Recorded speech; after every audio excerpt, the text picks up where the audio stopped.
itu visinya ya. Jadi dia lebih Asifa ini lebih ke berciri Islam. Semua yang dilakukan adalah harus berciri Islam. Pelayanannya juga berciri khas Islam. Misi RSI Asifa menyediakan pelayanan bermutu dan profesional, ya, mewujudkan citra Islami di seluruh jajaran dalam segala tindakan dan penampilan, ya, mengembangkan jiwa melayani secara ihsan pada setiap karyawan. Nah, itu misinya. Moto, ihsan dalam pelayanan. Nah, kalau dari ayah bunda pernah mendengar yang namanya RSIA Asifa di Tangerang ataupun tinggal di Tangerang. Oh, pelayanannya bagus ya. Oh, pelayanannya Islami banget. Oh, nyaman ya dengan pelayanannya. Gitu. Nah, itu memang kita menjunjung tinggi yang namanya ciri khas yang memang ihsan dalam pelayanan. Jadi pelayanannya kita berciri khas Islami dan memang kita mengutamakan pelayanan. Banyak opini yang beredar dan informasi dari masyarakat bagi customer yang juga pernah sudah punya pengalaman dalam pelayanan dan menikmati pelayanan di Asipa, di RSI Asipa. Alhamdulillah komentarnya positif semua, ya, hampir semuanya positif dan memang mereka juga menikmati layanan tersebut dan bisa follow di Instagramnya juga RSI Asipa Tangerang, ada video testimoni juga di sana, ya, dari beberapa banyak customer-customer kami yang memang menikmati pelayanan RSI Asipa.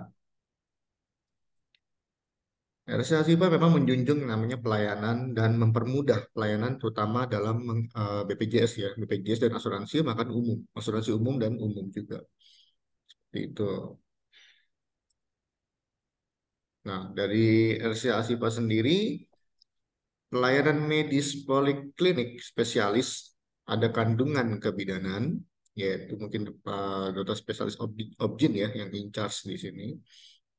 Dokter anak, dokter penyakit dalam, ada namanya polilaktasi ya. Namanya polilaktasi juga ada. Ada poliobgyn, ya, fasilitasnya poliobgyn, poli anak, poli spesialis penyakit dalam, polilaktasi, ada playground juga untuk anak-anak ketika lagi menunggu, penunjang medis, yaitu laboratorium, radiologi, instalasi pantry, laundry, instalasi farmasi, dan rekam medis. Ya, kita sudah standarisasi. Baik. Ruang perawatan ada VIP, ada juga kelas 1, ada kelas 2 untuk dewasa, ada kelas 3 juga untuk anak, ada kelas 3 dewasa. Jadi nanti untuk profil dari RSIA Siva sendiri bisa cek di Instagram kami. Ya. Untuk informasi mengenai Riyad Akikah, boleh langsung membuka juga di Instagramnya Riyad Akikah. Ya, kalau RSIA Asifa adanya RSIA Asifa Tangerang. Ya, baik. Kita masih menunggu dokter Amin ya. Memang mohon dimaklumin karena memang dokter kan masih jadwal praktek ya. Tapi jamnya juga sudah selesai dari beliau, tapi masih ada pasien yang yang harus ditangani. Jadi masih menunggu kurang lebih 20 sampai 30 menit. Mungkin sekarang sudah masuk di menit ke-10 ya. Jadi mohon maklum dan mohon kesabarannya untuk ayah bunda. Mungkin sama ya, mungkin pernah ayah bunda juga pernah nih kalau lagi ngantri dokter bisa sampai sejam 2 jam loh ya kalau di poli ya, ya seperti itu. Karena di Zoom ini kita mengadakan dengan para dokter, ya jadi in charge-nya kita menunggu juga dokternya untuk masuk ke dalam Zoom ini. Baik, Assalamualaikum Mas Anan. Waalaikumsalam. Mohon izin, tim Riyad boleh masuk. Baik, boleh bisa dilanjutkan oleh tim Ria. Boleh, boleh. Baik, baik. Silakan. Mas Andri, boleh dibantu share screen sebentar? Ya. Oke, Assalamualaikum warahmatullahi wabarakatuh. Selamat sore, Bapak Ibu, khususnya ya ayah, bunda yang saat ini sedang hamil maupun yang sudah mempunyai anak. Selamat sore, saya ucapkan selamat datang di komunitas Riyad Akikah dengan RSIA Asifah. Nah, di kesempatan sore ini merupakan kegiatan yang kedua.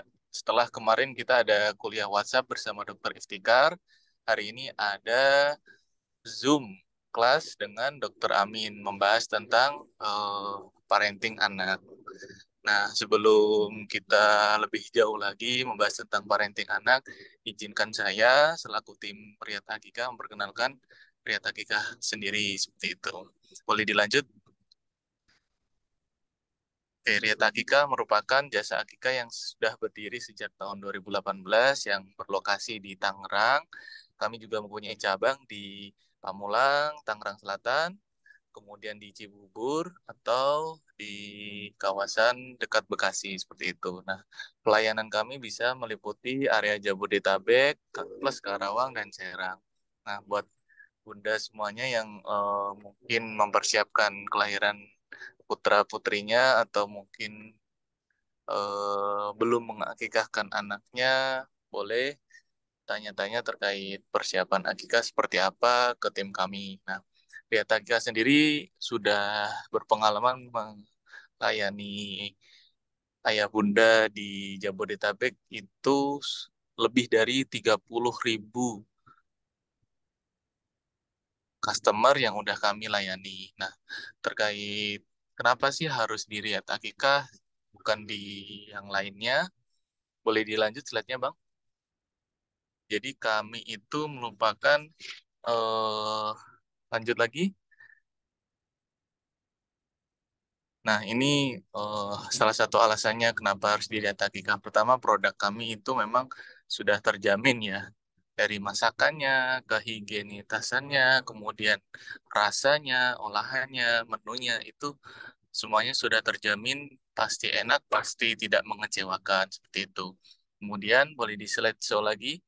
Alasan lain, nah ini yang paling penting. Jadi kami itu mempunyai kandang sendiri, kemudian dapur sendiri, kemudian hewannya sesuai syariat, penyembelihannya sesuai syariat, sesuai syariatnya sudah terverifikasi oleh sertifikasi halal, sertifikasi BNSP, dan juga Juleha atau juru sembelih halal. Nah, kemudian juga dapur kami itu berstandar hotel di mana memang semua menggunakan standar ISO. ISO itu standar internasional terkait keamanan pangannya. Jadi, mulai dari peralatan masaknya itu berbahan stainless steel yang memang tidak bisa tidak terkontaminasi dengan kuman-kuman atau bakteri. Jadi memang pure standar kita kami terapkan secara ketat untuk menjamin kualitas dari masakannya sendiri.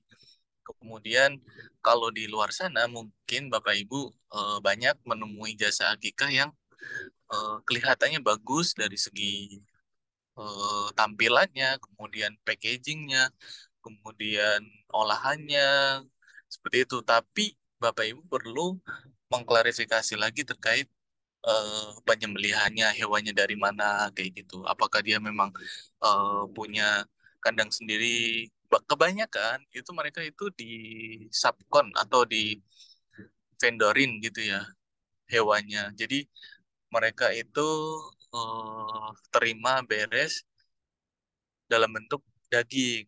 Nah, sedangkan dari sisi ibadah akikah itu controlling tentang penyembelihannya, terus pemilihan hewannya itu memang harus benar-benar selektif karena itu tanggung jawab Bapak Ibu sekalian dan juga tanggung jawab jasa akikahnya gitu. Kalau memang di subkonkan atau di vendorkan itu tidak menjamin ya. Saya bukan bilang pasti curang gitu, tapi tidak menjamin hal itu dilakukan secara amanah atau secara eh, ahsan, secara baik gitu ya, baik itu cara penyembelihannya, kemudian orang yang menyembelihnya itu apakah sholat 5 waktu ataukah tidak, kemudian yang menyembelih itu membaca doa bismillah, basmalah dan sebagainya seperti itu, dan juga eh, dari sisi pemilihan hewannya apakah asal-asalan, yang sakit, disembelih kayak gitu. Nah, kalau dilihat itu pasti terkontrol dan terjamin. Bapak Ibu nanti bisa saksikan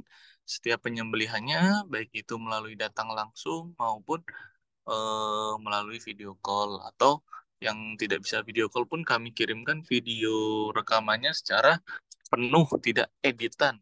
Nah, terkadang di luar sana dikirim rekaman, tapi mohon maaf, kadang ada yang diedit kayak gitu. Nah, kemudian juga ketika disuruh datang melihat langsung, itu pun tidak menjamin itu adalah milik dia gitu loh ya.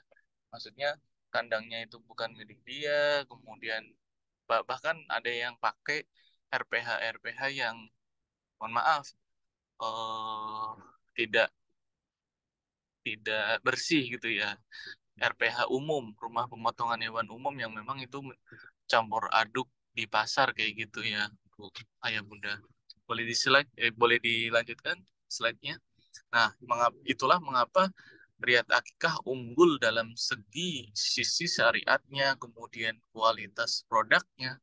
Itu itulah alasannya yang seperti saya jelaskan tadi. Jadi sampai saat detik ini kami selalu menjaga kualitas mutu dari produk kami dengan jargon atau identitas kami akikah sesuai syariat. Boleh dilanjut slide-nya, Pak? Mas, kami sudah melayani 30.000 lebih di Jabodetabek. Kemudian next, boleh di next, Mas. Nah, kami juga bekerja sama dengan para ustadz yang memang beliau memverifikasi tentang sisi syariatnya layanan akikah kami. Kemudian Ustazah Oki sebagai duta kami atau brand ambassador kami yang memang kita bertanggung jawab atas keamanahan dari pelayanan kami, produk kami seperti itu. Boleh di next. Nah, kami juga sudah diliput berbagai media, baik itu media TV, kemudian media berita, berita portal online, dan sebagainya. Dan kami selain ada jasa akikah, kami juga melayani catering. Ayah bunda yang mau memakai jasa catering juga bisa. Dan juga kami juga sering buka outlet di pameran-pameran untuk menyajikan masakan kebuli seperti itu. Mungkin kurang lebih itu perkenalan dari Riyad Akikah. Nanti misal ada yang ingin ditanyakan terkait jasa Akikah Riyad, bisa eh, tanyain di grup langsung ataupun melalui Jabri ke admin-admin yang ada di grup. Seperti itu. Mungkin itu kurang lebihnya. Terima kasih. Assalamualaikum warahmatullahi wabarakatuh. Saya kembalikan ke Mas Hanan selaku moderator.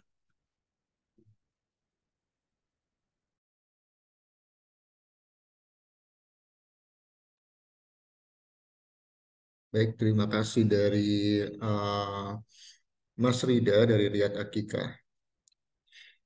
Baik, saat ini saya sebagai moderator ya. Baik untuk yang baru join dan baru masuk. Assalamualaikum warahmatullahi wabarakatuh. Baik, yang baru join, baru masuk, yang baru masuk melalui link, mari kita tunggu sejenak lagi kembali ya. Ya, jadi untuk info dari Dr. Amin sendiri, ya masih tidak ada perubahan. Jadi kemungkinan di 17.30. Mohon ditunggu. Nah, baik. Tadi udah um, penjelasan dari apa itu Riyad Akikah ya. Nah, sudah ada penjelasan juga dari RSIA Asifa. Mohon izin, Mas. Baik, Mungkin bisa dijelaskan terkait aturan atau mungkin prosedur ketika webinar dari sisi tanya jawabnya, atau mungkin teman-teman bisa mengumpulkan pertanyaan dulu di kolom chat atau bagaimana, boleh dibantu jelasin, Mas? Ya, baik. Saya akan menjelaskan tata tertib ya. Jadi yang pertama, peserta wajib menampilkan video atau menunjukkan dirinya di on cam, jadi kameranya dibuka ya, untuk kesiapan hadir dalam webinar supaya dapat lebih akrab dengan setiap peserta lainnya, ya. Dan dimohon untuk mute suara, jadi suaranya di mute ya, agar tidak mengganggu jalannya webinar ini. Nah, yang ketiga, siapkan alat tulis kertas dan pena secukupnya. Jadi nanti ayah dan bunda bisa sambil mencatat dan sambil juga mendengarkan dan mempersiapkan pertanyaan-pertanyaan apa yang mau ditanyakan. Ya, dan yang keempat, kita luruskan niat. Semoga Allah meridhoi seluruh langkah kita semua dengan Bismillahirrahmanirrahim. Baik. Nah, pada saat nanti ada pertanyaan, boleh dari ayah bunda nanti masuk ke dalam chat ya, mengajukan diri, ataupun nanti ketika sudah dimulai ya, boleh masuk di chat aja. Jadi dari sekarang, mungkin yang sudah mempersiapkan pertanyaan dari sekarang boleh nanti diajukan di chat aja. Itu. Nanti saya juga akan bantu bacakan pertanyaan-pertanyaan tersebut ya.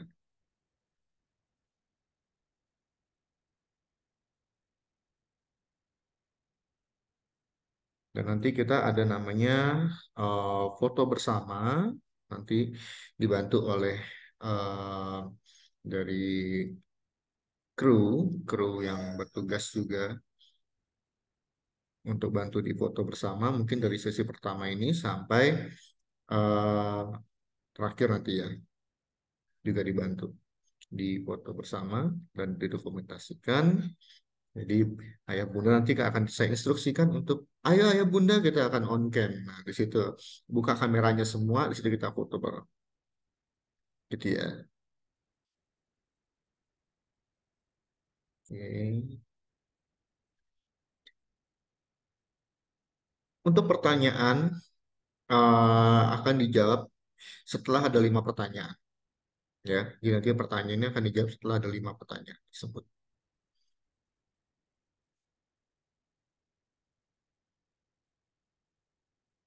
Oke.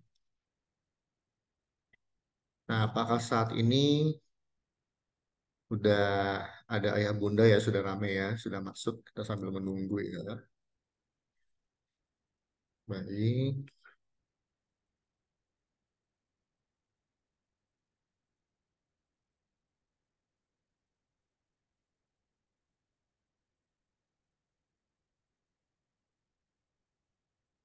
ditunggu ya Bapak, ayah dan bunda ya. Kita sambil menunggu ya.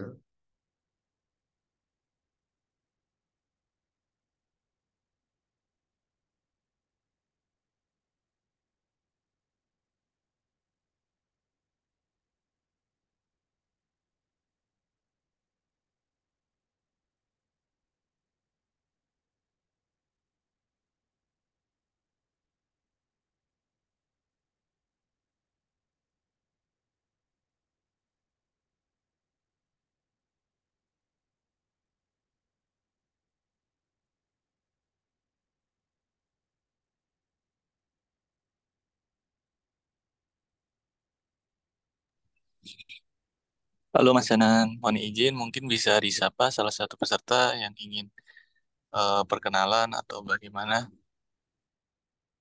Ya, baik. Sambil saya konfirmasi dokter ya. Baik, yang muncul di depan layar saya saat ini ada ibu atau bunda ya, ada Bunda Rika Purnama. Bunda Rika Purnama dari mana asalnya Bunda?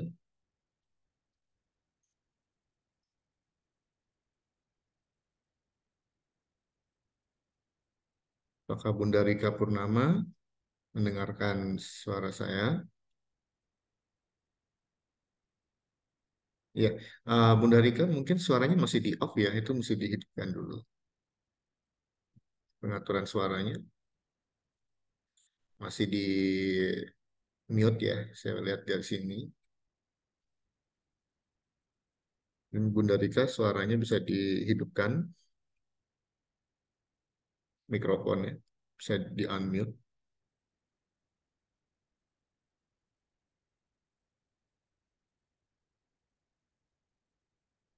Iya, baik, masuk di chat ya.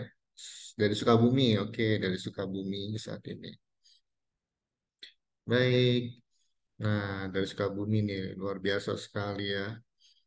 Jangkauannya dari mungkin sampai seluruh Indonesia ya, atau seluruh Jawa ya. Baik, terima kasih dari Ibu Rika, Bunda Rika Purnama. Ya, saat ini saya mau menyapa. Di sini ada Bunda Ami. Bunda Ami kelihatannya sedang tidak berada di depan kamera ya. Kameranya open. Ya, saya lihat.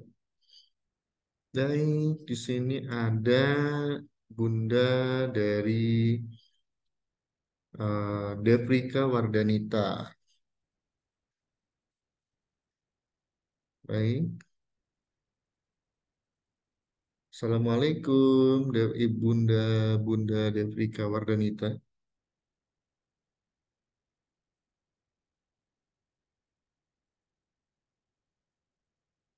Bunda Devrika Wardanita dari mana asalnya?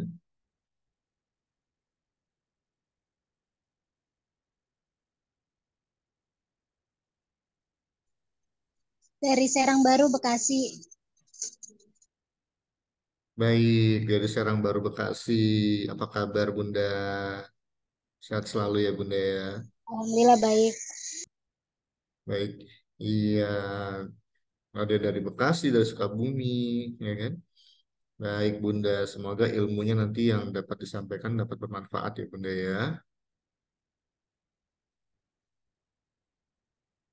Baik, terima kasih dengan tadi Bu, ada Bu dari Bunda dari Bekasi. Nah, sekarang saya mau beralih lagi di sini ada Bunda Hesti Endarwati. Bunda Hesti Endarwati, Assalamualaikum.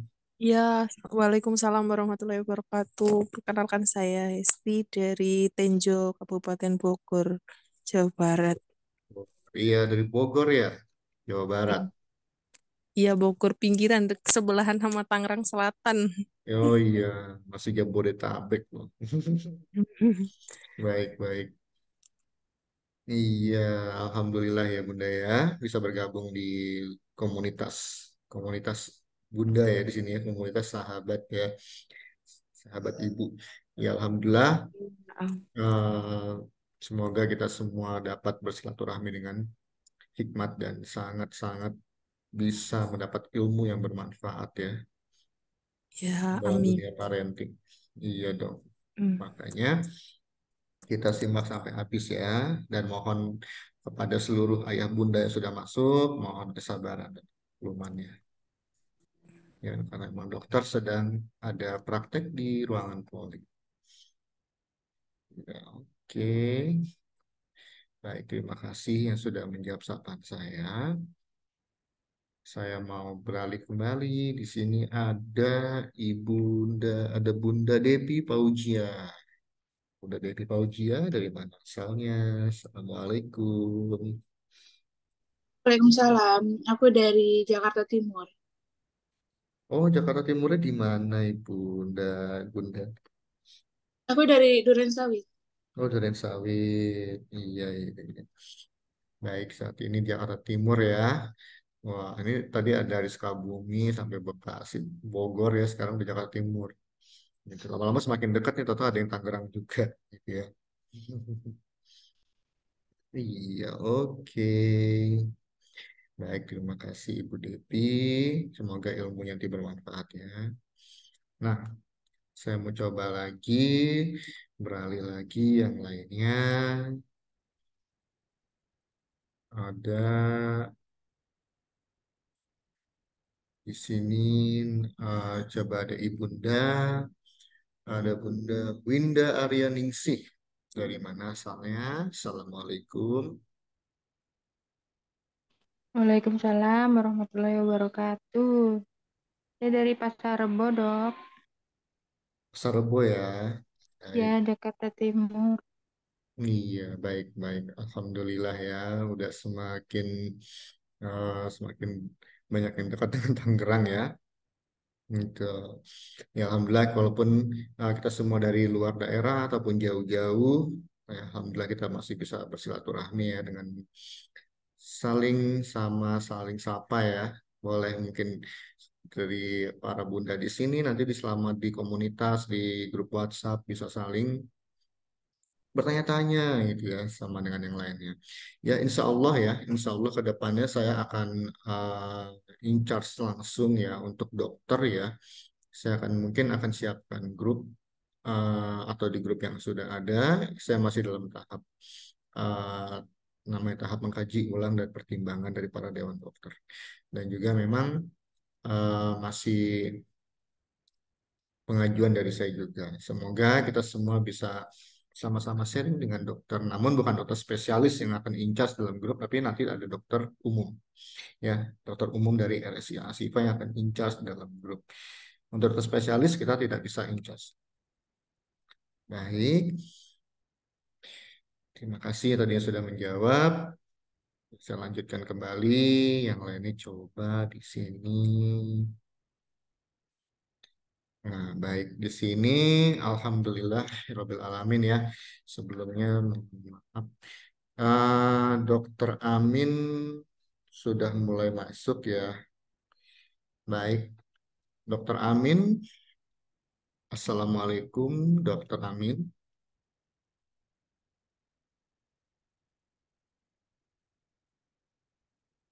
Baik, mungkin sudah mulai join tapi belum depan kamera. Assalamualaikum warahmatullahi wabarakatuh. Baik, Bapak Dokter. Alhamdulillahirabbil alamin. Ya, Pak, selesai ini. Alhamdulillah, iya. Pesertanya sudah ramai, Pak Dokter. Alhamdulillah. Baik, sebelum kita mulai, ya nanti ada rekan kami dari kru semua. Boleh dari Mas Adrianto untuk sharing screen ya.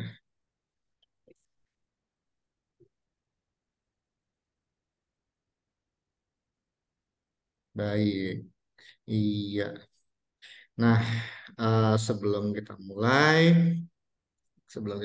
baik di sini mungkin singkat dari saya memperkenalkan sosok Dr. Amin Husni, spesialis anak, yang memang dokter spesialis poli anak yang memang berada di RSI Asifa, yang memang jadwal prakteknya mungkin nanti akan di-share di grup setelah uh, selesai acara webinar ini akan di-share di grup untuk jadwal praktek Dr. Amin Husni di RSIA Asifa Tangerang. Ya, baik. Mungkin selanjutnya eh, ada penjelasan dari solusi medis dan psikologis mengatasi tantrum pada anak oleh Dr. Amin Husni, dan Dr. Amin Husni bisa untuk memperkenalkan dan bisa bersama-sama bertatapan muka dan berhadapan langsung dengan kami semua dengan salam sapa. Baik, untuk Dr. Amin, saya persilahkan. Terima kasih, Mas Hanan. Assalamualaikum warahmatullahi wabarakatuh. Ya, puji syukur kepada Tuhan Yang Maha Esa, pada hari ini kita semua bisa berkumpul dalam acara webinar yang diadakan oleh Rumah Sakit Asifa dengan Akikah Riyad ya, kerjasama. Untuk mempersingkat waktu, maka kita langsung aja kepada topik pembahasan ya, bahwa kita akan membahas uh, mengenai tantrum ya, tantrum pada anak.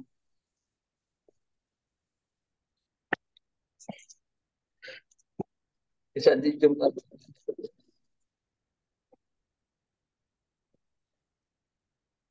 ya.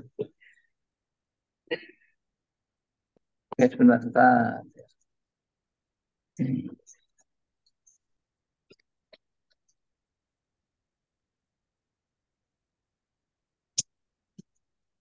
Jadi masalah tantrum ini ya kita akan jumpai pada setiap anak ya, mungkin juga sehari-hari akan dialami oleh anak yang berumur 1 tahun sampai 4 tahun ya. Maksudnya dulu ya. Ya,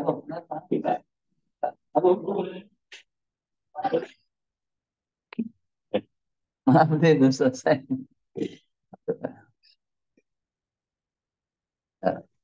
Dia biasanya ciri-cirinya bisa menangis, menjerit, berteriak, merengek dan menahan napas, ya bahkan juga bisa menendang, memukul, ya, mendorong. Bisa juga kadang-kadang dia tidur-tiduran, ya, lemas dan meronta-ronta, bahkan bisa melempar barang.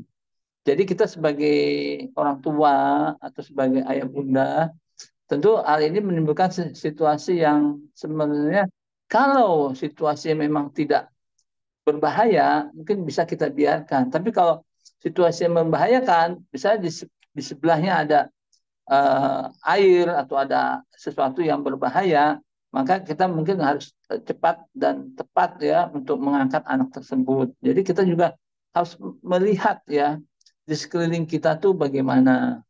Jadi kita bisa melakukan tindakan pencegahan supaya tidak berlanjut. Ya. Jadi ini salah satu ciri yang paling banyak ya paling menjerit ya berteriak mama papa ya ayah tuh bagaimana dia suka berteriak kalau dalam sesuatu hal ya.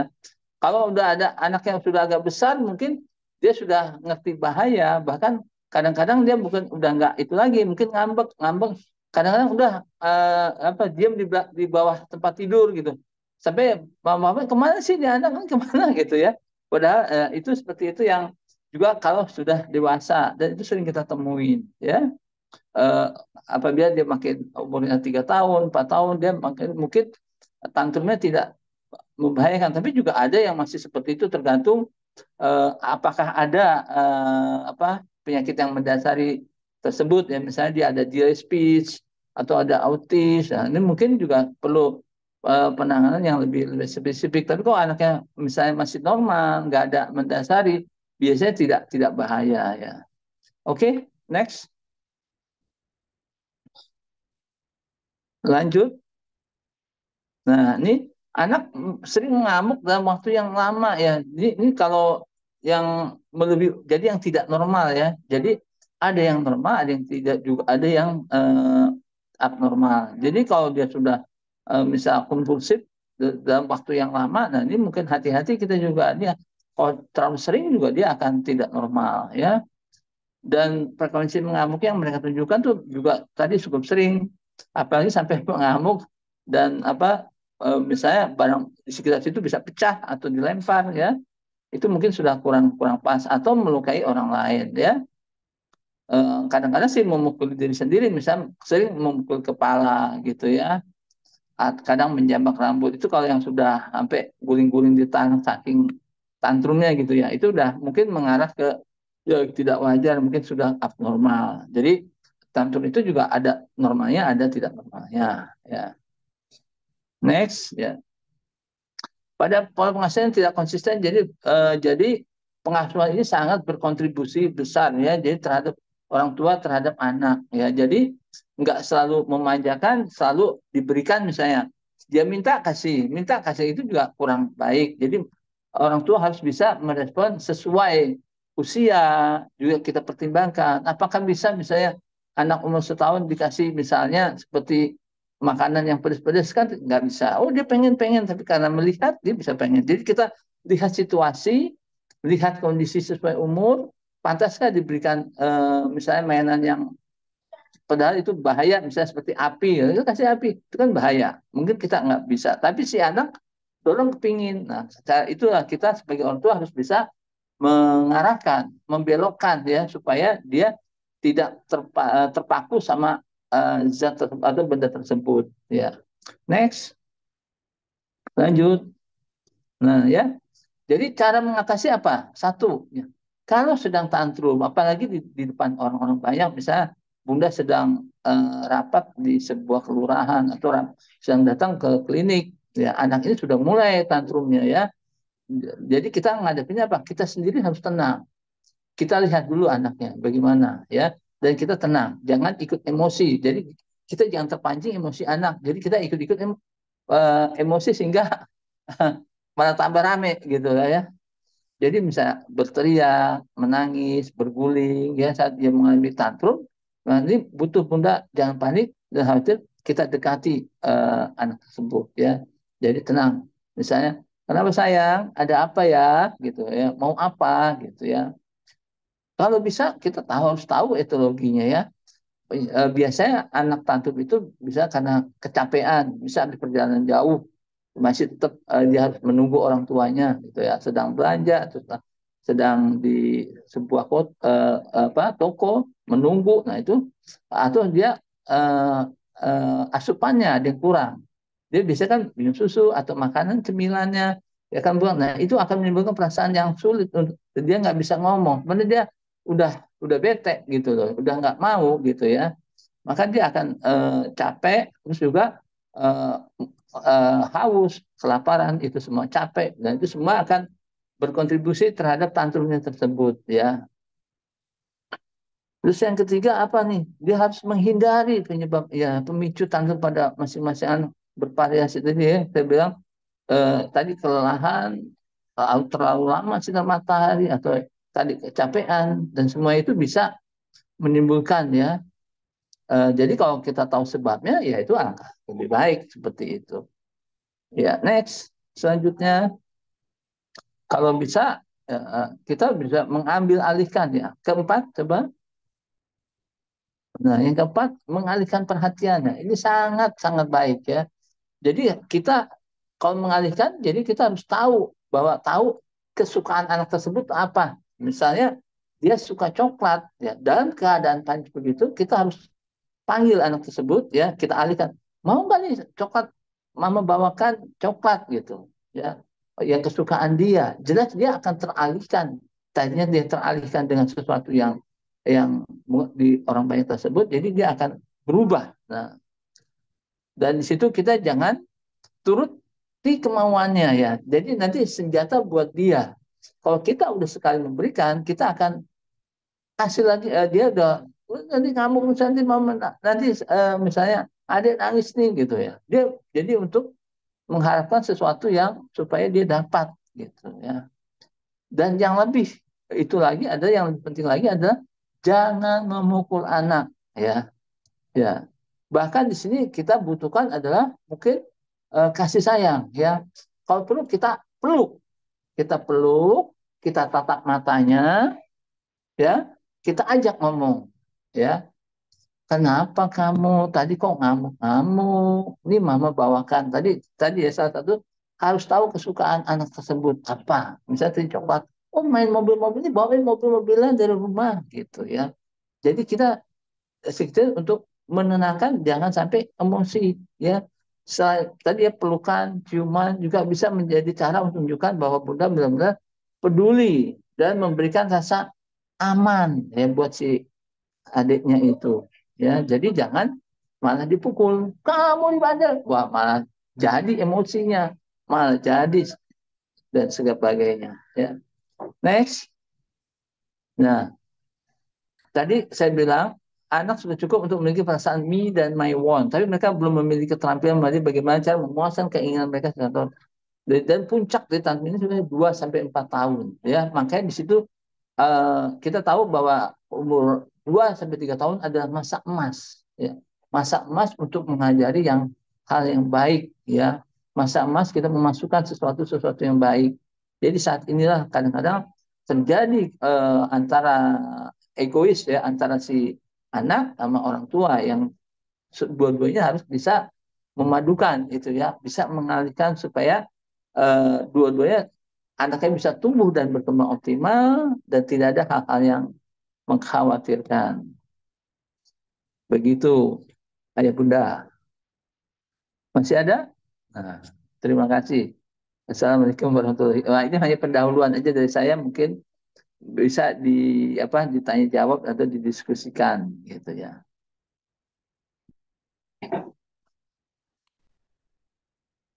Baik, terima kasih Dokter Amin. Iya. Nah, tadi untuk Ayah Bunda sudah mendengarkan penjelasan ya dalam materi eh, tersebut yang sudah dijelaskan. Dan saat ini kita langsung saja ya, bagi rekan-rekan dan juga sahabat Ayah Bunda juga mau bertanya, Ya, boleh satu persatu ya. Saya batasi untuk 5 pertanyaan dulu. Baik, bisa dimulai untuk bertanya. Ya, coba tuh. Saya boleh bertanya? Baik, Bunda Rika Purnama, iya boleh untuk bertanya. Baiklah. Assalamualaikum warahmatullahi wabarakatuh. Waalaikumsalam warahmatullahi wabarakatuh. Dokter, sebelumnya saya ingin bertanya tentang mengatasi anak yang tantrum. Saya kan di rumah punya anak usianya 3 tahun, baru menginjak 3 tahun. Nah, kerap kali dia itu sering tantrum ketika dia pengen main HP tuh. Misalkan kita udah kasih tahu batas main HP-nya itu nggak lebih dari 30 menit untuk menonton. Karena di rumah kami memang tidak ada TV, hanya ada handphone buat menonton. Setelah waktu itu habis, ketika kita sebagai orang tua nih ingin mengambil HP itu, biasanya anak akan marah dan dia akan guling-guling karena HP-nya diambil. Nah, terkadang kita sebagai orang tua kan suka greget ya. Kan udah dikasih tahu gitu. Terkadang kita suka menjadi emosi sendiri. Nah, yang ingin saya tanyakan, bagaimana cara kita sebagai orang dewasa nih untuk dapat mengelola emosi agar tidak terbawa emosi ketika anak-anak itu menangis, tantrum gitu secara berlebihan. Terus yang pertanyaan yang kedua, saya kan di sekolah sebagai guru anak usia dini. Nah, di sekolah itu sering sekali saya menghadapi anak-anak yang kayak tiba-tiba marah, nangis kejer gitu, tanpa penyebabnya yang saya tahu. Misalnya, kayak dia itu emang mungkin udah dari rumahnya udah bete, datang ke sekolah itu dia udah gak mau. Terus di saat mulai pembukaan pembelajaran itu, dia biasanya akan melampiaskan di dalam kelas. Ketika orang tuanya sudah tidak ada, dia itu melampiaskannya di dalam kelas seperti menendang-nendang kursi, teriak-teriak, kejar gitu. Biasanya kan kita sebagai gurunya mendiamkan dulu. Nah, tapi dia tuh sering membahayakan temannya dengan cara melempar barang yang ada di sekitarnya. Nah, sebaiknya bagaimana gitu cara kita mengatasi anak seperti itu? Ya, terima kasih ya Bunda ya. Pertanyaannya bagus sekali ya. Yang pertama, saya jawab dulu yang pertama ya. Jadi kalau anak sudah diberikan HP, dia akan adiksi ya, kepingin terus ya. Jadi caranya Bunda tadi dan dia anak-anak jangan gregetan, jangan sampai kita juga terpancing. Tadi saya bilang kita nggak boleh emosi ya. Jadi memang harus dari kitanya juga satu harus tenang, satu jangan emosi. Yang kedua, kita udah bersiap-siap nih sebelum 30 menit kita sudah ada event, ada permainan yang lain yang bisa kita udah alihkan. Misalnya dia suka apa tadi tuh ya, suka jalan-jalan atau suka naik sepeda atau suka makanan yang dia sukai apa gitu. Jadi sambil kita ngasih makan, sambil itu perlahan-lahan HP-nya kita ambil gitu ya. Pelan-pelan, mama lihat ya, kita putar, kita pegang ya, kita pegang nih HP-nya ya, terus kita putar yang kesukaan dia. Nah ini ya, ini udah sesuatu sama nih, misalnya sesuatu di HP juga makanan, di ini makanan. Ini jadi sekaligus HP itu bukan hanya untuk dilihat saja, jadi untuk edukasi juga. Ini makanannya coklat, jadi harus makan ya, coba makan. Lihatan dilihat ke HP-nya. Dan lama HP itu juga kan ada kekuatannya, ada lama. Dan Bunda harus pintar-pintar nih. Jadi dia waktu 30 menit itu harus baterainya sudah habis gitu. Jadi kalau nantinya udah 30 menit udah gelap gitu, kasih tahu mana, oh HP-nya udah habis nih, perlu dicas ya, ini harus dimatiin dulu ya. Sehingga dia juga mengerti gitu prosesnya. Baru kita hilang. Dan kita kasih waktu bahwa HP itu akan hidup hanya 30 menit. Kan kita bisa atur ya bahwa baterai itu akan habis 30 menit. Seperti itu. Terus yang kedua ya, anak ini sudah tadi di sekolahnya ya, di sekolahnya akan tantrum kalau ibunya sedang pergi. Nah, anak-anak yang seperti itu, dia diberi perhatian khusus. Artinya bisa jangan dekat dengan barang-barang yang berbahaya, barang-barang yang sekitar, misalnya ada bola, ada buku, ada apa-apa. Nah, kalau bisa dekat dengan pembimbingnya, dengan gurunya, supaya anak ini jangan sampai menimbulkan keributan ataupun terus mungkin kita pelan-pelan kita tanya ada apa sih nak, samperin anak itu dan kita beri perhatian dari gurunya, ya. Dan kita juga tahu namanya juga anak-anak, beri perhatian permainan yang sambil juga yang tidak berbahaya. Jadi jauhkan yang barang-barang yang bisa dilempar, ya.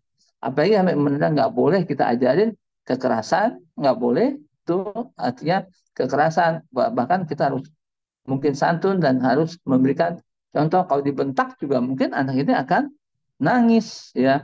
Mungkin akan seperti apa efek yang lain. Demikian Bunda jawaban saya, mungkin bisa bisa memberikan jawaban. Kalau nanti bisa diteruskan.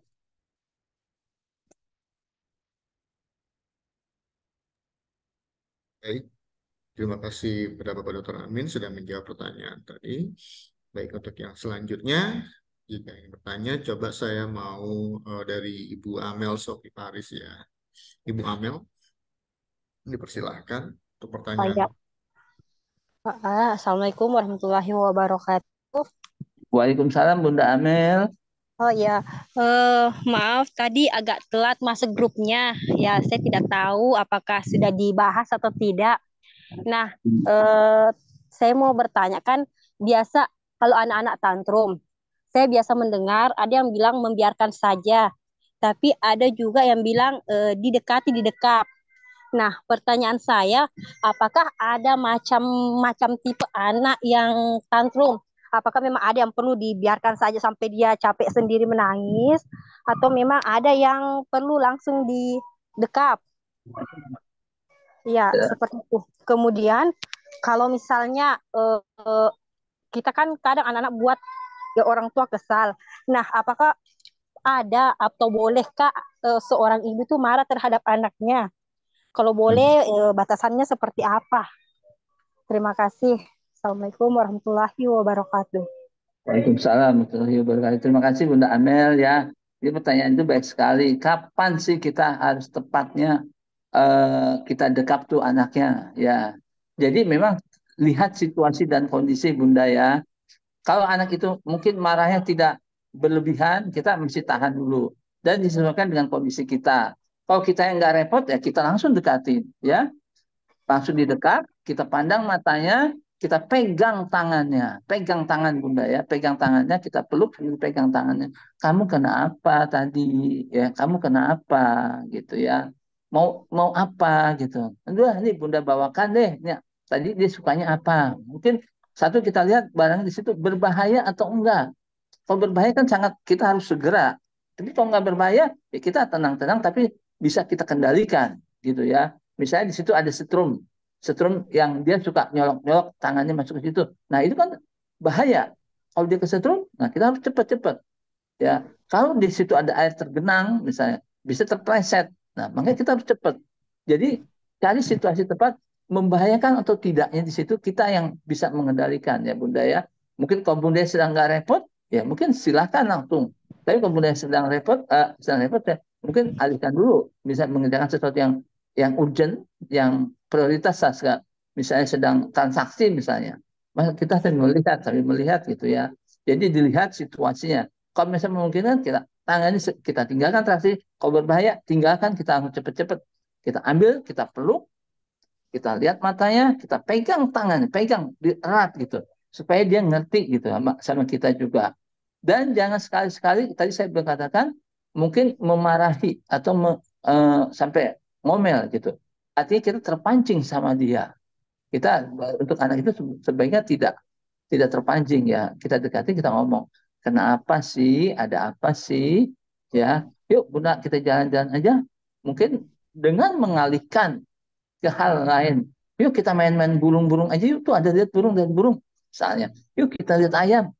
Atau yuk kita main-main bola-bola aja. Mungkin dengan mengalihkan mungkin agak tidak berbahaya gitu Bunda. Ya, itu aja jawaban dari saya. Mungkin ya. Oh iya, boleh bicara sebentar? Iya Bunda Amel. Ya. Oh iya, Ya, apakah ini berlaku sampai anak umur berapa tahun, Dok? Ya, ya, biasanya sampai 3 sampai umur 4 tahun. Yang sudah Oh. mulai yang 3-4 tahun itu yang normal ya. Kalau di atas itu mungkin sudah nggak normal. Bahkan kadang-kadang ada yang suami ya istri juga tantrum juga sama suaminya. Tapi itu jarang ya. Ada tantrum juga tapi ya enggak lah. Itu jarang, jarang. Tapi dibaca ada juga seperti itu tapi jarang. Oh, Ya. iya, Dok.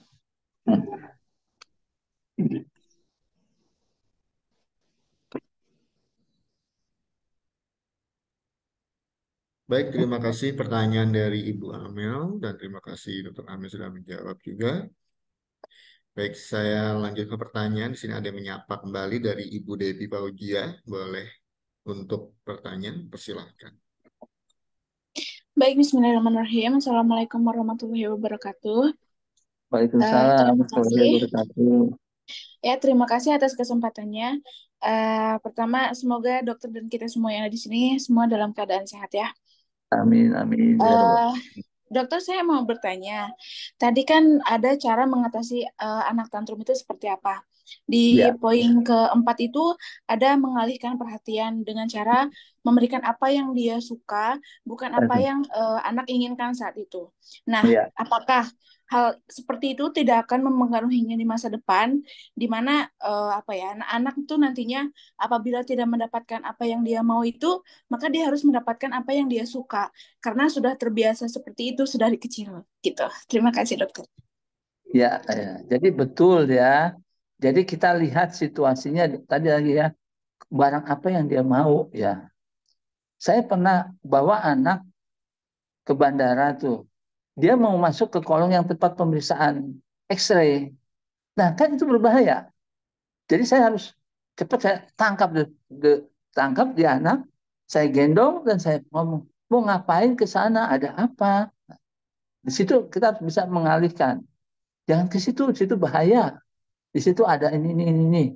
Dan kita ambil, nih papa bawain makanan yang enak, gitu ya. Bawain makanan yang enak, nanti kamu bisa makan di sana. Sekarang jangan lewat situ aja dulu. Nah, seperti itu, Bunda.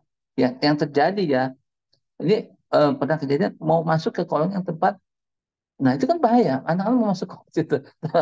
Jadi dilihat juga di sana ya kondisinya seperti apa. Tadi saya bilang, kalau di situ ada tempat air, nah dia senang main air tuh. Tapi di situ ada setrum juga.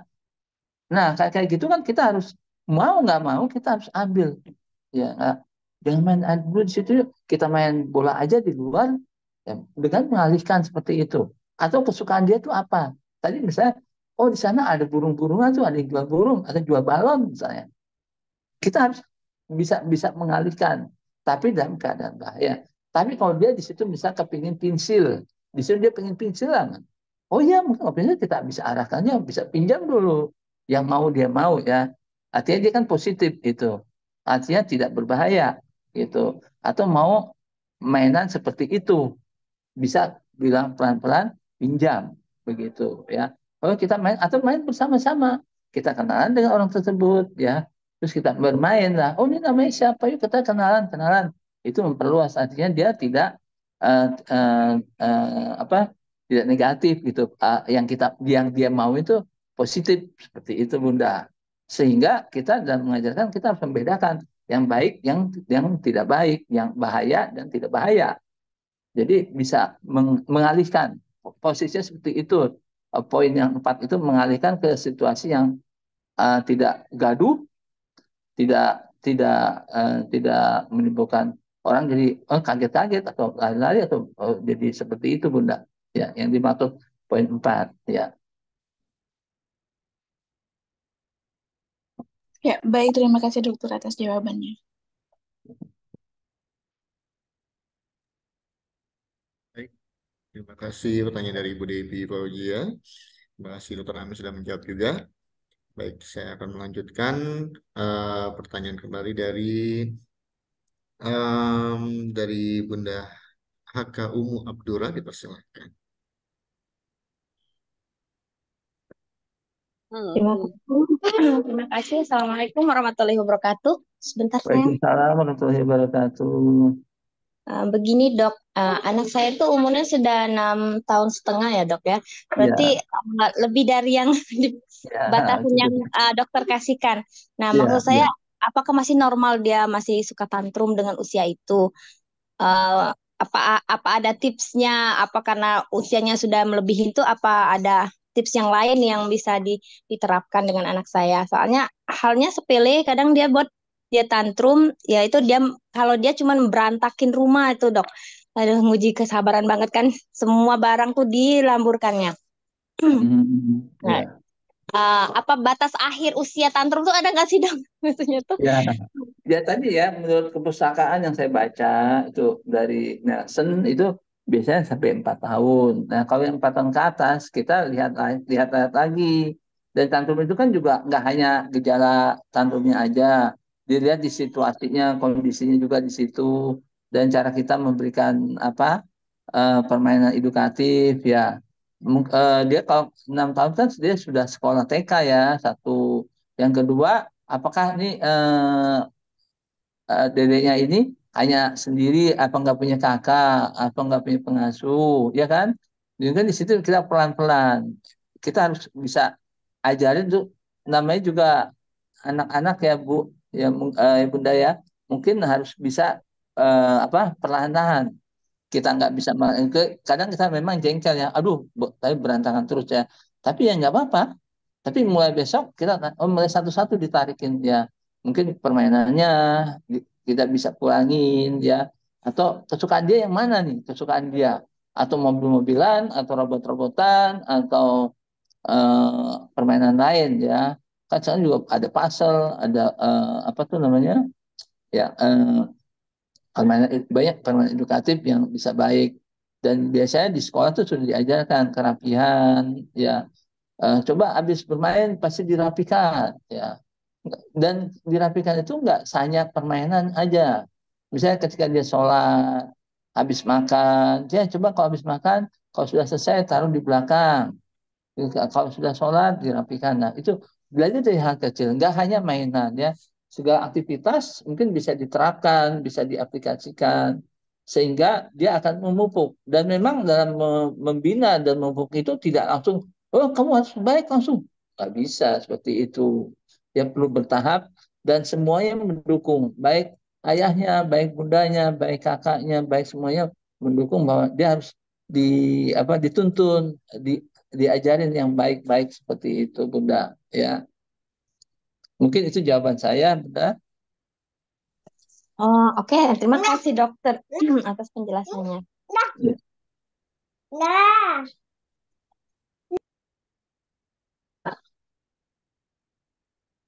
Ya, baik. Terima kasih pertanyaannya dari Bunda Kaum Abdurrah dan dari Dr. Amin atas jawabannya. Baik, untuk pertanyaan selanjutnya yang menyapa kembali dari Bunda Kun Prasasti Diningrum, dipersilahkan. Assalamualaikum dok. Waalaikumsalam Bunda. Dok, izin bertanya, apakah anak tantrum itu termasuk tumbuh kembang? Apa ada masalah dengan tumbuh kembangnya? Apa harus diterapi perilaku atau tidak dok? Ya, jadi memang kalau tantrum itu sebenarnya episode emosi Bunda. Jadi memang anak itu uh, sebenarnya perkembangan normal, ya normal dia, bahwa dia tuh sedang capek, dia tuh sedang lapar, dia sedang kekenyangan. Nah, kemudian terpaksa dia harus menunggu misalnya seperti itu. Dia kan kesal, jadinya tantrum lah, nggak mau, nggak mau, nggak mau, terus menjadi dan segala macam. Jadi sebenarnya itu faktor normal aja, bisa dikurangin. Jadi kalau dengan kita tadi dengan kasih sayang, dengan kehangatan, kita bisa menjelaskan dan tidak marah-marah, ya kita tatap, kita pegang tangannya, kita bicara sesuai, jangan kita bicaranya coba usahakan kalau dia kan nggak tinggi, kita nunduk, kita yang sambil duduk kita ngomong seperti itu, dia nggak bakal, kalau dibiarkan terus jadi dia jadi mungkin dia jadi tantrum terus-terusan, itu juga nggak baik gitu ya, jadi tidak normal juga gitu ya. Jadi ada yang normal, ada yang tidak normal ya. Jadi sebenarnya tantrum kalau pada usia 2-4 tahun itu masih normal Bun. Tapi kalau udah ke bawah terus sampai dewasa, itu jadi perilaku yang kurang pas ya. Menurut saya sih seperti itu, Bu. Ya. Kalau gangguan tumbuh kembang ya mungkin tumbuhnya enggak ya, tapi perkembangannya. Jadi kalau dia mau minta apa-apa ke orang tua, dia harus tantrum dulu, bisa seperti itu. Nah, kita harusnya bisa memilih, bisa supaya kita bisa nggak terjadi emosi seperti itu. Terutama kembangnya ya, jadi perkembangan.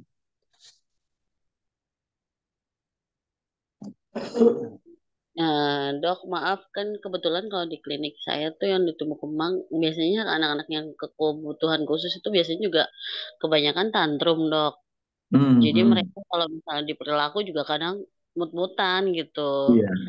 Dia memang lagi mood banget atau dia Hmm. nggak mau, terus baru dia merengek-merengek, kita biarkan baru dia isanya mau. Tapi posisinya juga anaknya agak kekurangan gitu, dok, kayak spek Ya, ya, nilai. Oh, ya. itu termasuk juga di situ kan, dok? Iya, berpengaruh tuh, Bunda. Jadi kalau anak-anak delay speech atau global delay development atau anak-anak yang ADHD misalnya, itu akan berpengaruh terhadap dia. Dan mungkin emosinya lebih tidak stabil ya. Kalau yang anak normal mungkin masih baik-baik, kalau dia ada dasar seperti itu, mungkin agak berat ya cara apa ngebinanya atau cara membuat perilaku baik itu agak butuh waktu dan butuh proses ya. Ya, apalagi dia kalau misalnya sedang nunggu lama, nah, pasti dia akan ya. Ini kenapa sih lama banget misalnya seperti itu ya. Jadi memang kalau anak-anak yang seperti itu beda, Bunda ya. Beda ya tadi ada ADHD, ada delay speech, ada global delay development atau perilakunya kompulsif, ya itu beda. Terima kasih ya, dok, informasinya. Yuk, yuk sama-sama. Baik, terima kasih dari pertanyaan dari Ibu Kun Prasasti di Ningrum. Baik, sebelumnya belum ada yang menyapa kembali. Saya mau membacakan ya Dokter Amin untuk ada pertanyaan dari grup dari chat ya, dari chat di chat room ini. Ada pertanyaan Dokter. Eh, ada yang bertanya dari Ibu Naning Baria, apakah usia 11 bulan sudah bisa mengalami tantrum? Mungkin bisa dijelaskan oleh Dokter Amin. Dan terima kasih Bunda. Memang 11 bulan bisa, tapi kan itu namanya teori ya. 12 bulan sampai 4 tahun gitu ya. Tapi kalau 11 bulan, kalau anaknya ini pandai, sudah bisa komunikasi, tidak ada tadi macam delayed speech ya, mungkin bisa-bisa aja itu ya. Dia ngambek, diem atau bisa, apalagi kalau abang sama orang tuanya itu sudah timbul komunikasi yang intens dan sudah baik, itu bisa timbul seperti itu. Tapi ya jarang ya, jarang sekali.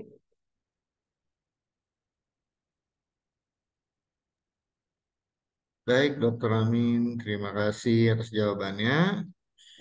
Baik, eh, kita tunggu sejenak ya, 5 menit sambil menunggu azan berkumandang. Kita tunggu sejenak selama kurang lebih 3 sampai 5 menit.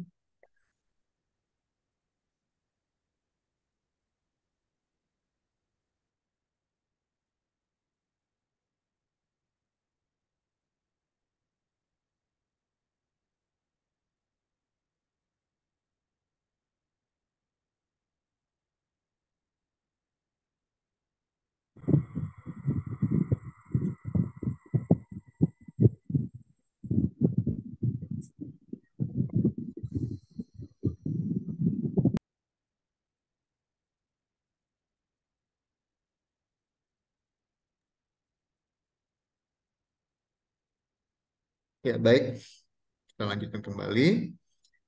Ya, baik, izin Dokter Amin. Di sini ada yang bertanya kembali di kolom chat. Saya bacakan ya, Dok. Ya. Dari Ibu Elok Kuswindarti, dari Bunda Elok Kuswindarti. Izin bertanya, dokter, apakah tips-tips yang sudah disampaikan barusan itu berlaku selain orang tua? Di sini saya belum menikah, tetapi saya menghadapi langsung keponakan saya yang tantrum. Kesulitannya jika dengan orang tuanya lebih mudah mereda tantrumnya daripada saya yang menghadapi cukup lebih lama emosinya. Dipeluk malah dia menolak, malah tambah kesel dengan saya, dok. Mungkin ada tips khusus untuk selain orang tua sendiri yang menghadapi anak tantrum. Umurnya berapa ya? Mungkin Ibu Elok bisa diberikan umur berapa?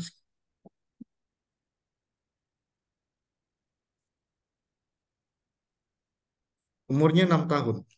Oh, 6 tahun ya. Jadi beda ya. Kalau umur 6 tahun kadang susah dipeluk ya. Karena mungkin kita nggak langsung tatap matanya, jangan atau pegang pundaknya ya. Kita pegang, terus kita mulai atau kalau mau bisa pegang tangan boleh, tapi pegang pundak. Kalau umur 6 tahun sudah agak besar ya. Dia butuh sih kasih sayang tapi butuh, dan memang orang tua dan keponakan itu agak beda ya. Jadi kan yang bermasalah di sini kalau orang tuanya lebih sebentar, tapi kalau keponakan dianya lebih lebih lama ya, Mas Hanan ya. Ya, jadi mungkin pertanyaan kalau orang tua mungkin lebih cepat. Ya. Ya, apaan? Ya, baik, Pak Dokter. Jadi penjelasannya sudah ya untuk dari Ibu Elok Rusmindarti, baik untuk dari kru Riyad sendiri mungkin bisa dicek, ada yang masih belum di-unmute, untuk diminta mute dulu. Selain yang bertanya. Baik, saya lanjutkan untuk sesi bertanya dari em, di sini ada dari ayah ya, dari ayah Muhammad Sohiburida, mungkin bisa bertanya, boleh dipersilakan. Assalamualaikum dokter. Waalaikumsalam warahmatullahi wabarakatuh. Dok, mau Ya, tanya, silakan, ayah. anak saya itu umurnya 1 tahun 6 bulan. Nah, kalau tantrum itu sering kayak ngejedotin kepalanya ke lantai gitu. Itu kan berbahaya ya dok. Bahaya, Nah, itu bahaya itu. eh, apa maksudnya penyebabnya apa sih dok? Kok bisa sampai segitunya dia ngejedotin kepala? Nah, kemudian cara penanganannya bagaimana ya dok? Kan dari sisi kayak dia belum bisa memahami perkataan, belum bisa memahami perintah atau eh, keinginan kita kan. Nah, itu Ya, cara penanganannya sebenarnya seperti apa ya dok? Terima kasih dok. ya. Nah, sama-sama ayah, ayah. Jadi begini, tadi berjodoh-jodoh di apa kepala itu bahaya. Jadi tindakannya harus segera itu langsung kita ambil ya. Jadi kita peluk, kita pegang tangannya, kita tatap matanya, kamu kenapa begitu ya. Jadi kalau sampai sebegitunya, karena bahaya bisa gegar otak, ayah ya, gegar otak dan juga bisa mungkin dia tidak, pokoknya dia punya keinginan seperti itu gitu ya. Dan mungkin juga anak ini perlu diperiksa yang lainnya, mungkin pendengarannya juga kita harus cek ya. Karena ini anak umur sudah 1 tahun 6 bulan ya. Saya pengen gali seberapa bisa dia bicara ya. Apa yang bisa dibicarakan, satu. Kedua, dia harus kita ajak mungkin intent tuh komunikasi seperti itu ya, supaya dia mengerti gitu ya. Kalau perlu mungkin kalau ibunda yang nggak bekerja itu akan sangat membantu buat anak tersebut ya. Karena menurut dia dengan dengan apa membanding-bandingkan kepala ke ubin itu dia akan dapat sesuatunya. Nah, ada yang tidak tersampaikan ya. Nah, kita di situ kita harus gali tuh, nggak bisa mungkin sekejap berapa menit aja ya ayah ya. Jadi kita harus tes pendengaran juga, harus kemampuan dia bicaranya sampai di mana gitu ya. Dan apakah dia sudah 1 6 bulan, harusnya dia sudah bisa berjalan dan sudah bisa minta makan, minta minum. Nah di situ kita harus berinteraksi sampai sejauh mana anak tersebut kemauannya ya, sampai ke apa perkembangan optimalnya, sehingga kita bisa menunjukkan ya, menunjukkan jangan sampai terjadi seperti membandingkan kepalanya itu seperti itu ayah. Saya butuh mungkin untuk data-data dia, untuk satu berat badan, satu dia kemampuan dia, tiga tes pendengaran juga, terus akhirnya normal atau tidak normal, dan semuanya itu kita butuh untuk melakukan screening ya. Biasanya kalau udah sampai mendingan kepala itu sudah ada yang memukul-mukul kepala juga ada seperti itu. headbanging gitu ya. Nah, dan itu juga termasuk kelainan yang kita harus cepat kita ambil itu supaya tidak dilakukan kembali begitu ayah. Dan itu memang butuh waktu dan butuh waktu yang agak lama ya untuk mengatasinya gitu, dan kita harus cegah gitu gimana jangan supaya jangan tidak membandingkan ya, memanting-manting kepalanya. Baik dok, mungkin itu berarti sebenarnya kalau saat ini udah berkurang, cuma dulu kayak gitu kalau apa dikit nggak diiniin langsung ngejedotin kepalanya kayak gitu. Nah tapi kalau sekarang udah berkurang, tapi beralih ke kayak Alhamdulillah. pukul-pukul kepalanya gitu. Nah itu perlu juga periksa juga ya dok terkait Iya, iya. kelainan gitu ya. Iya, betul. Tadi saya bilang mungkin dia butuh tes pendengaran tuh sangat penting di situ, Pak. Oh Ya, tes sehingga pendengaran. ya supaya kita bisa berkomunikasi. Kalau dia bisa mendengar, artinya dia bisa komunikasi. Udah komunikasi dan dia akan timbul interaksi dua arah sehingga apa mau dia, dan jangan sampai dia terlalu apa tadi ya, nggak memudah mudah sekali dia menginikan kepala gitu loh. Memukul kepala juga tidak baik kan, seperti itu juga ya Pak ya. Tetap kita juga tindakan itu akan kita kurangin, cuman perlu waktu ya, dan komunikasi lah di antara anak dan orang tuanya itu tadi timbul kasih sayang, melatih emosinya itu sangat penting ya, dan tidak mudah melatih emosi itu dengan apalagi dengan seorang anak yang dia bicaranya masih belum belum pas ya, kan memang agak sulit di situ dan butuh butuh proses seperti itu Pak Ayah.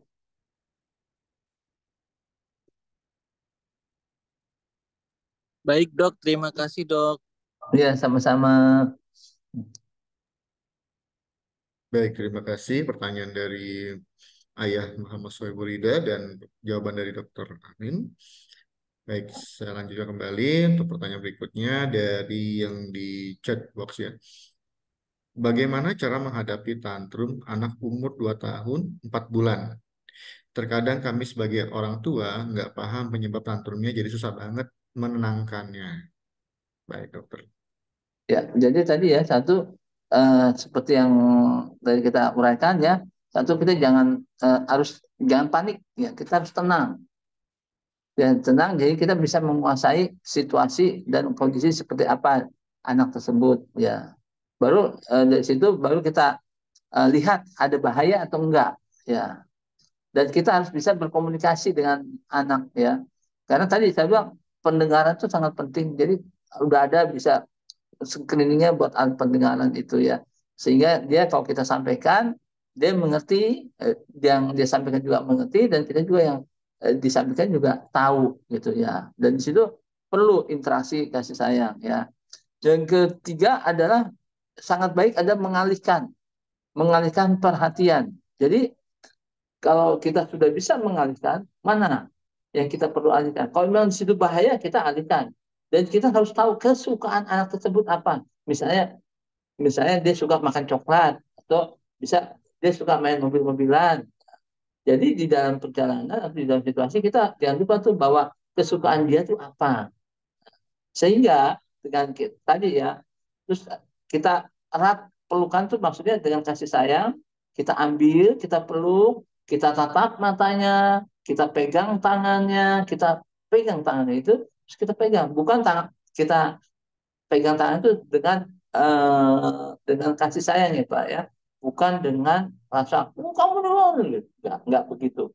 Ya, ada apa sih nak, kita pegang tangannya, terus kita omongin dan tatap matanya, ada apa, kenapa ya, kita mulai bicara ya dari hati ke hati.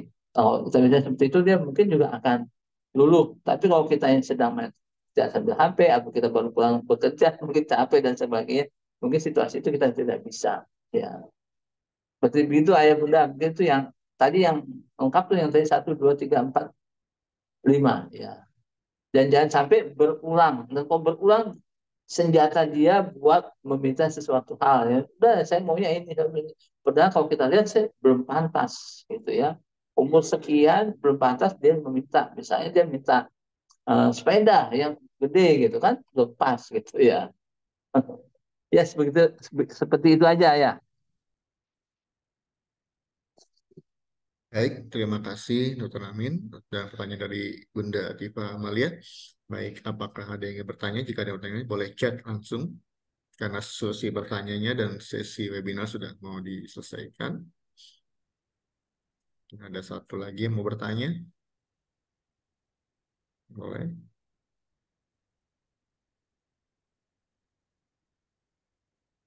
Baik, yang mau bertanya boleh langsung menyapa atau untuk langsung di chat ya, di chat room ya. Baik. Baik, karena waktunya sudah mau habis. Oke. Jika ada yang mau bertanya, dipersilakan.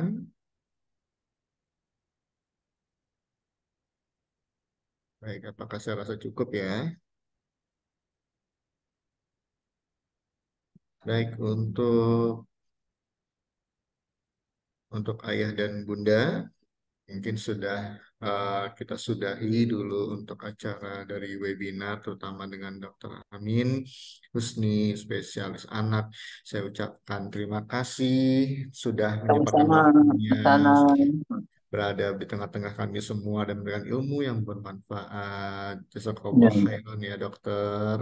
amin, amin. Sehat selalu dan lancar selalu. Nah, Dan oke. amin. Terima kasih dokter Amin. Terima Terima kasih kasih izin live banyak. ya Mas Anan dan para ayah Mas- bunda. Terima kasih atas partisipasinya. Dan saya mengingatkan lagi bahwa anak itu bukan robot dan bukan patung, jadi harus diajak komunikasi. Ya, jika ada hal-hal yang tidak bisa berkomunikasi, mungkin perlu dideteksi. Tadi saya pendengaran dan yang lain-lainnya. Oke, itu aja. Terima kasih Mas Anan. Izin live ya Mas Anan. Baik, sama-sama. Terima kasih Pak Dokter. Wassalamualaikum warahmatullahi wabarakatuh. Waalaikumsalam warahmatullahi Waalaikumsalam warahmatullahi wabarakatuh. Baik, Ayah Bunda, kita masih di sini ya, berada di sini. Ya, jadi saya memberikan informasi lebih lanjut lagi. Terima kasih tadi barusan yang sudah masih berada dalam room di Zoom ini, ya. Terima kasih yang masih untuk stay tune ya. Nah, em, selanjutnya ya saya mau memberikan informasi yang memang akan ada acara selanjutnya ya, akan ada acara webinar juga yang akan dilaksanakan pada tanggal 20 Desember 2023 bersama Dr. Dewi Kartika DJ Anwar, SPOG. Jadi untuk memang topiknya seputaran kehamilan ya, untuk obgyn ya, dengan tema persiapan persalinan dan perawatan bayi baru lahir. Dan akan dilaksanakan juga pada saat tanggal 28 Desember 2023 bersama Dr. Ibnu Razi, spesialis obgyn, dengan tema pentingnya pencegahan pneumonia pada ibu hamil dan bayi dalam kandungan. Ini sangat penting loh, karena pneumonia ini lagi benar-benar marak sekali. Tapi Alhamdulillah, insya Allah kita semua dalam keadaan sehat walafiat selalu dan dijauhkan dari segala macam musibah penyakit apapun. Dan saya mempersilahkan kembali dari tim Riyad yang mau menyampaikan sesuatu sebelum ditutup acara ini, sebelum kita semua bersama-sama untuk kembali di suatu saat nanti ya dalam acara webinar lagi. Baik, saya alihkan kepada dari timnya Riyad Akikah. Saya persilahkan. Cukup, Mas. Cukup. Baik, cukup ya. Baik, jika memang sudah cukup, baik semuanya, para ayah bunda, saya ucapkan terima kasih yang sebesar-besarnya. Semoga ilmu yang diterima bermanfaat. Kita sama-sama bisa memberikan edukasi dan pendidikan kepada anak-anak kita semua dan tumbuh kembangnya yang baik dan menjadi anak-anak yang bertumbuh kembang dengan penuh dengan ilmu yang bermanfaat.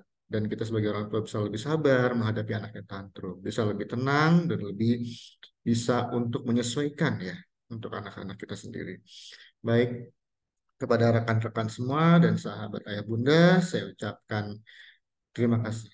Wassalamualaikum warahmatullahi wabarakatuh. Waalaikumsalam warahmatullahi wabarakatuh.